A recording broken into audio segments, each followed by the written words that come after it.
Eu já vivi muitas situações em que foi impossível continuar um processo terapêutico. Eu já fui terapeuta de muitas pessoas, casais, famílias, que se recusaram a continuar comigo como terapeuta ou continuar em qualquer tipo de terapia. Isso quebra muito com uma idealização que a gente tem da nossa própria profissão, de que basta você ter um método eficaz e agir em conformidade justa a esse método, que todas as portas do outro vão se abrir. E esse é um luto que a gente vai assumindo ao longo do caminho, que o nosso método não agrada a todo mundo, que a nossa identidade terapêutica não faz sentido para todo mundo e que, às vezes, a melhor das nossas intenções é justamente a mão que a gente dá, a nossa parcela, para a construção de um grande e insolúvel impasse entre nós e os pacientes que nós atendemos. Muitas vezes é a parte que a gente considera mais solar, inclusive, que o outro rechaça, que o outro rejeita. Então, a impossibilidade de estar em diálogo terapêutico, ela é uma realidade da nossa profissão. Na hora que ela acontece, eu acho que o nosso desafio é não nos rendermos à armadilha fácil de achar que nós somos aquele impasse. A gente precisa respirar, ganhar um pouco de distância depois que aquilo passa, depois que aquela dor nos atravessa, e colocar palavras justas no tamanho da sua responsabilidade na construção dessa impossibilidade.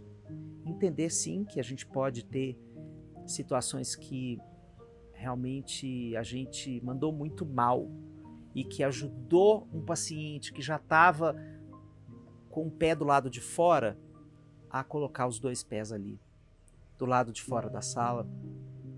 Isso sim é muito útil, mas nunca é útil a gente achar que a gente é um erro. Acho que um tanto da idealização da identidade profissional pode fazer com que a gente ache que a gente é um erro.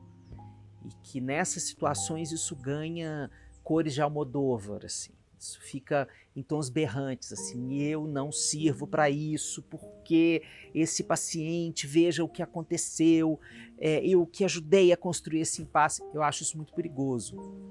A gente também precisa de ajuda para isso. Existem algumas histórias da minha vida profissional que hoje eu olho assim até de um jeito mais risível, sabe? Porque foi uma impossibilidade que se desenhou desde o primeiro momento. E, obviamente, porque eu sou uma pessoa muito esperançosa no diálogo, no encontro, eu fui tentando por aqui, tentando por ali, mas o tempo inteiro eu encontrava muros e tentava fazer pontes, e as pontes se explodiam muito rapidamente, eu caía nos mesmos abismos, e é muito impactante quando a gente vai se vendo minguado, assim, como se a gente estivesse perdendo a energia, o tônus, né? Porque a nossa disponibilidade, ela não é bionívoca, né? Ela não é dos dois lados. Para ter um vínculo é disponibilidade com receptividade, diria lá o John Bowlby, né, na teoria do apego. Então você está tão disponível para o outro, mas o outro não recebe minimamente a sua disponibilidade, ele não reconhece a sua disponibilidade como tal e ele te entrega a negação da existência do próprio vínculo.